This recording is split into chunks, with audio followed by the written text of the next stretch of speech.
సత్యమూర్తి గారు, సుబ్రహ్మణ్య స్వామి గారు సుప్రీంకోర్టుకి వెళ్ళడం జరిగింది. అక్కడ ఏం జరిగిందో అందరికీ తెలిసిందే. అసలుకి ఏం జరిగింది, ఏం జరగబోతుంది అంటే ఏం చెప్తారు? ఇప్పుడు సిబిఐ ఛార్జ్ షీటు అవన్నీ విషయాలన్నీ మనకు తెలిసినవే. అందులో కల్తీ నిర్ధారణ కావటం ఇది అంతా కూడా అందరికీ తెలిసిందే. ఒక జగన్మోహన్ రెడ్డి వాళ్ళ బాబాయ్ సుబ్బారెడ్డి దాన్ని బుకాయిస్తూ ఇంకా తిరుగుతూ ఉన్నారు. అది తీసుకొచ్చి ఎవరి మీద వాళ్ళ మీద వీళ్ళ మీద రుద్దాలని రకరకాల ప్రయత్నాలు చేస్తూ ఉన్నారు. రాష్ట్ర ప్రభుత్వం ఏంటి అంటే ఈ సిబిఐ సిట్ వాళ్ళు నెల్లూరు ఏసీబీ కోర్టులో వాళ్ళు అడిషనల్ ఛార్జ్ షీట్ ఫైల్ చేయటంతో పాటు రాష్ట్ర ప్రభుత్వానికి ఒక రిపోర్ట్ ఇచ్చారు. అయ్యా దీనికి సంబంధించిన విధి విధానాలు మీరు చూడండి. ఇందులో కొంతమంది ఎంప్లాయీస్ ఉన్నారు, వీళ్ళందరూ కూడా కొన్ని పేర్లు కూడా చెప్పారు. వీళ్ళందరూ కూడా తప్పు చేస్తున్నారు. అక్కడ ఇట్లా భవిష్యత్తులో కూడా జరగకుండా ఏం చేయాలి, వీళ్ళ మీద ఎటువంటి చర్యలు తీసుకోవాలి అని ఇంకా రకరకాల కండిషన్ ఇవన్నీ చెబుతూ రాష్ట్ర ప్రభుత్వానికి ఒక లెటర్ పంపించారు. రాష్ట్ర ప్రభుత్వానికి పంపించిన లెటర్ మీద చర్య తీసుకోవాలి. ఏం చర్యలు తీసుకోవాలి, ఎట్లా చర్యలు తీసుకోవాలి అనేది ఎవరో ఒకళ్ళు చెప్పాలి కదా. పరిపాలన అనుభవం ఉన్న వాళ్ళు చెప్పాలి. అందుకని కమిషన్ ఆఫ్ ఎంక్వైరీస్కి ఇచ్చారు.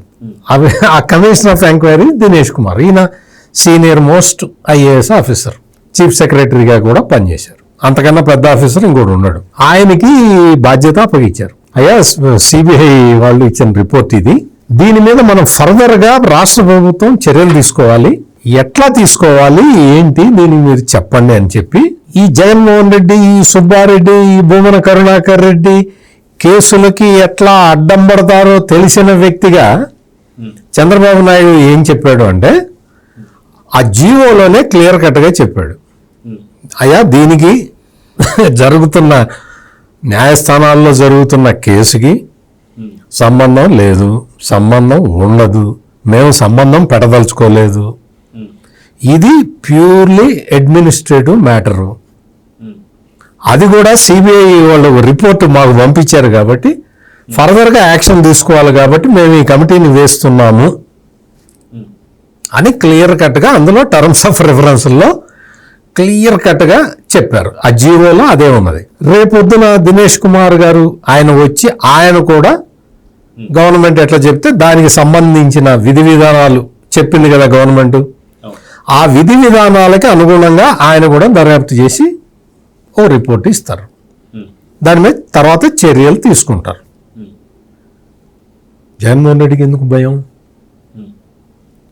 భూమన కరుణాకర్ రెడ్డికి ఎందుకు భయం? జగన్మోహన్ రెడ్డి వాళ్ళ సొంత బాబాయ్ అప్పట్లో టీటీడీ చైర్మన్గా పనిచేసిన వైవి సుబ్బారెడ్డికి ఎందుకు భయం? ఈ ముగ్గురు భుజాలు ఎందుకు తడుముకుంటున్నారు? ఆ కమిటీ వద్దు, ఆ కమిటీ వద్దు అని భూమన కరుణాకర్ రెడ్డి ఎందుకు చెప్పాడు? దినేష్ కుమార్ కమిటీ వేస్తే నీకేం నొప్పి భూమన కరుణాకర్ రెడ్డి?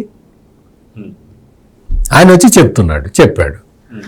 ఇప్పుడు నేను అనుకుంటున్నా ఎట్లా ఎవరు వెళ్తారు కోర్టుకి, సుప్రీంకోర్టు ఖచ్చితంగా వెళ్తారు అని నేను నాకున్న పరిజ్ఞానం మేరకు నేను ఆలోచించా.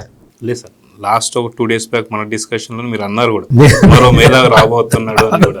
అంటే ఎట్లయినా సరే దీన్ని ఆపుతారు. చాలా ఆలస్యమైంది, రంగంలో దిగలేదు. ఐదో కృష్ణుడు దిగాడు. ఎట్లా ఏంటి అని చెప్పి నేను అనుకున్నా. వైవి సుబ్బారెడ్డి ఆల్రెడీ ఇప్పటికీ 2 సార్లు వెళ్ళాడు.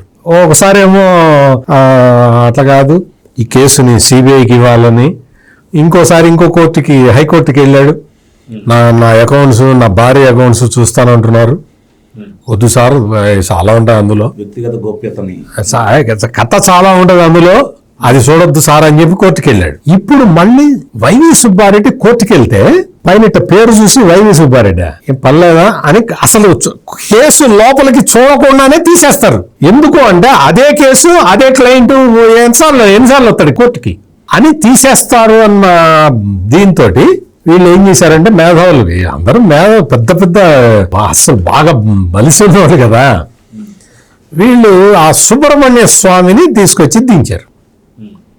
సుబ్రహ్మణ్య స్వామి అనే వ్యక్తి చాలా పెద్ద లిటిగెంట్. ఒకటి కాదు, రెండు కాదు, మొత్తం భారతదేశంలో ఇప్పటి వరకు ఎన్నెన్ని జయలలిత దగ్గర నుంచి, సోనియా గాంధీ విదేశీ వనిత కాదా అన్న దగ్గర నుంచి, నిన్న మొన్న రాహుల్ గాంధీ పౌరసత్వం దగ్గర నుంచి అన్ని కేసులు ఈ సుబ్రహ్మణ్య స్వామి వేస్తుంటాడు.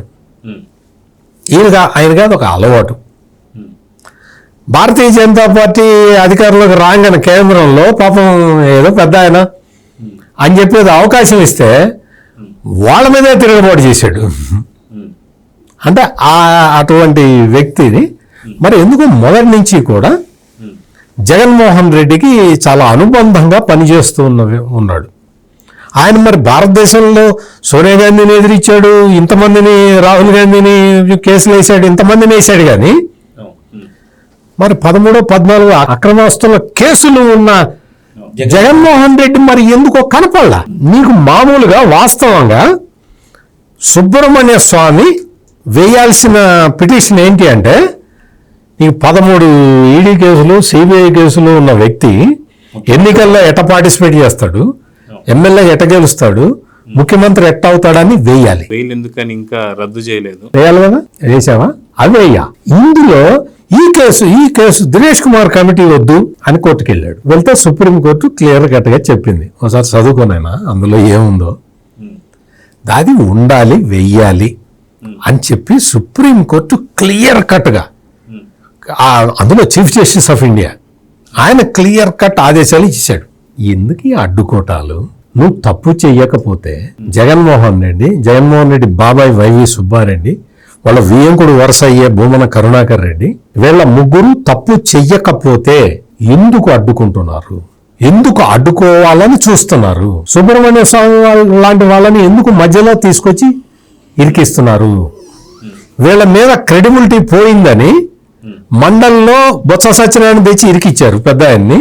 ఇప్పుడు సుబ్రహ్మణ్య స్వామిని తీసుకొచ్చి సుబ్రహ్మణ్య స్వామిని ఒక ఫూల్ని చేసి కూర్చోబెట్టారు. మధ్యలో వచ్చే వాళ్ళందరూ కూడా అర్థం చేసుకోవాలి, బొత్స సత్యనారాయణ, ఈ సుబ్రహ్మణ్య స్వామి ఈ 2 ఎపిసోడ్లు చూడండి. మొత్తం ప్రజలందరూ, రాష్ట్ర ప్రజలు, దేశ ప్రజలందరూ కూడా ఈ కేసులోకి మిమ్మల్ని అందరినీ లాగుతూ ఉంటాడు జగన్మోహన్ రెడ్డి. రామాకండి, ఏమన్నా ఉంటే తర్వాత చూసుకుందాం బాబు అని చెప్పి పక్కకి తప్పుకోండి, లేకపోతే ఇట్టగే అవుతుంది. Please subscribe to Leo news for more videos.